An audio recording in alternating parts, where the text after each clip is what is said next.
6 pontos de Evandro Leitão.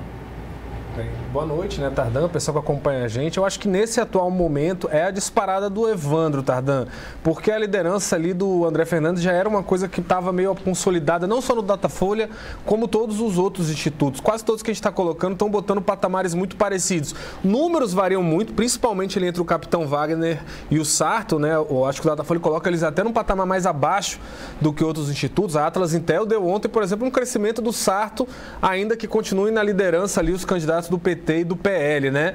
Mas nessa aqui, todas as outras pesquisas, o que a gente vê é uma consolidação dessa liderança e dessa disputa provável aí no segundo turno entre o candidato do PL, André Fernandes, e o candidato do PT, Evandro Leitão. Claro que ainda tem muito jogo pela frente, ainda tem muita coisa que pode acontecer. Eu não diria que nenhum dos quatro está totalmente fora, mas não dá para negar. Hoje o cenário que está colocado, a evolução dos números que a gente vê de semanas para cá, claramente mostra uma tendência de disputa entre os dois. Agora tem uma questão importante, Tardan, que é legal de destacar dessa semana passada para cá, de 2 semanas, na verdade. A gente divulgou uma outra pesquisa ali, realizada, se eu não me engano, 9 e 11 de setembro, né? E essa vem agora no final, né?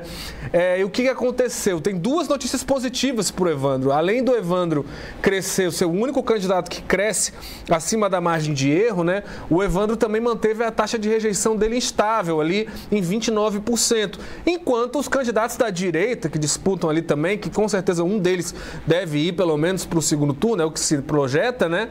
Hoje, com o André Fernandes melhor colocado, tiveram um crescimento bem grande, né? Dispararam nessa taxa de rejeição. O André Fernandes ali cresceu 6 pontos, né? Indo de 28% de rejeição para 34% e o Wagner de 34% para 38%, né? Aquela pergunta quando se faz ao eleitor, qual desses candidatos você não vota de jeito nenhum? E o que esse número mostra, né? A gente teve umas 2 semanas atrás, desde que as pesquisas começaram a colocar o André Fernandes numericamente, principalmente o prefeito José Sarto e o capitão Wagner, começaram a ir muito forte contra, né, a candidatura do André Fernandes. A gente até fez um levantamento na semana passada de que de 57 inserções do capitão Wagner naquela semana, 52 eram ataques diretos, frontais à candidatura do André Fernandes, falando questão da feminina, né, resgatando falas polêmicas do deputado que é bolsonarista, ficou conhecido como youtuber extremista, defendendo aquelas ideias mais radicais, mas que na campanha desse ano tem vendido ali um papel, né, de isento,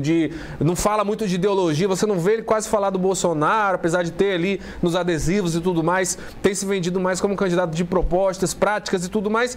Então me parece, né, que essa estratégia dos candidatos de bater no André Fernandes acabou privilegiando foi o Evandro Leitão, né? Porque é aquela velha máxima, né? Quem bate geralmente consegue aumentar a rejeição do alvo, mas ao bater você aumenta a sua própria rejeição.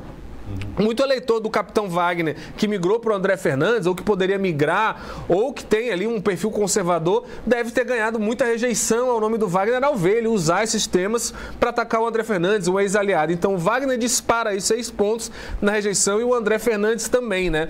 E outro dado ali que essa pesquisa mostra, além de mostrar que essa tática aí acabou beneficiando o Evandro, que não só cresceu fora da margem, como também não teve a taxa de rejeição dele impactada, enquanto os outros estão se engalfinhando ali, ele meio que escapa incólume ao longo dessas 2 semanas.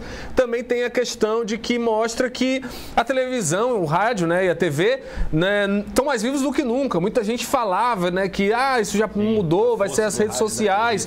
Lá em São Paulo a gente vê uma força, o Nunes conseguiu se segurar no início ali da campanha de rádio e TV, muito na força de ter um tempo maior, de ter uma coligação mais robusta, de ter vereadores presentes nas ruas. E eu acho que aqui em Fortaleza foi muito isso também. O Evandro claramente tem uma das menores redes sociais, os menores impactos nisso. A gente não vê muito conteúdo viralizando dele, como o Sarto consegue emplacar, o André Fernandes, porque já tem mais visibilidade, mais uso de rede social, mas mesmo assim o Evandro conseguiu crescer muito, muito escorado aí, ancorado, digamos assim, para usar um termo menos pejorativo, nessa questão aí do rádio e da TV, Tardan. Então, temos semanas muito emocionantes pela frente. Eu acho que o Sarto e o capitão vão ficar muito dependendo de ter uma bala de prata carreata, né? Alguma coisa muito forte para trazer, que é geralmente quando é guardado para essas retas finais, é quando vem esse tipo de informação, mas o cenário colocado não dá para fazer, né? Tapar o sol com a peneira, não é aqui torcida, é o cenário que a gente vê com os números, André Fernandes e o Evandro Leitão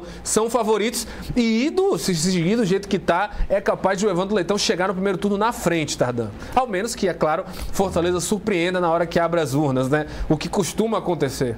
Você toca num ponto importante mesmo, né? As eleições passadas foram muito marcadas